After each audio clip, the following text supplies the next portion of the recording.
আসসালামাইকুম রহমতুল্লাহি ওয়া বারাকাতুহু। আজকে আবার একটা ভিডিও নিয়ে হাজির হলাম। এটা হচ্ছে ফ্রাইড রাইস জন্য হচ্ছে এখানে তেল আর গার্লিক দিয়ে দিলাম। তারপরে এখানে পেঁয়াজ কুচি দিয়ে দিলাম, সাথে কাঁচামরিচ,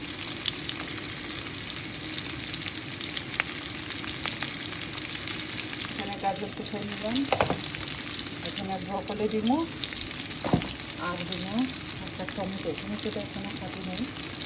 আর একটা এখানে সস, এখানে আমি 2-3টা সস একসাথে করে মিশিয়ে নিলাম। এগুলো ফ্রাইড রাইসে দিয়ে দিলাম।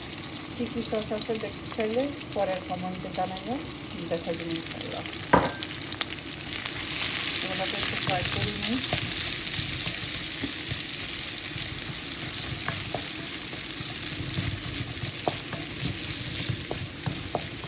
আমি ডিমগুলো একটু অমলেট করে রাখছি ফ্রাইড রাইসটা একসাথে দেওয়ার জন্য।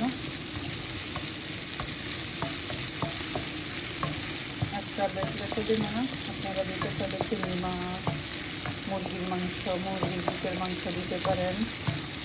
আমি এখন থেকে ডিম দিয়ে রাখবো না, ফ্রাইড রাইস। পেঁয়াজগুলো ভাজা হয়ে গেছে, এখন দিয়ে দিব ক্যারট, গাজর যেটাকে বলে, আর দিয়ে দেবো ব্রকলি।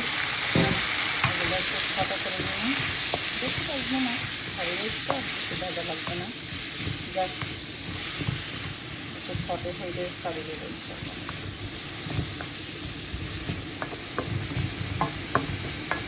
ঢাকনা দিয়ে দেবো একটুখানি, হয়ে গেছে। এখন বাদগুলো সসটা ভালো করে একদম আগুনের ভিতরে এগুলোকে ভালো করে রাখতে হবে, ভালো করে মিক্স করে দেখুন হয়ে গেছে। এখন এক প্রকারে ফাইনাল। এখন শুধু কেবল দিয়ে দিব ধনিয়া পাতা।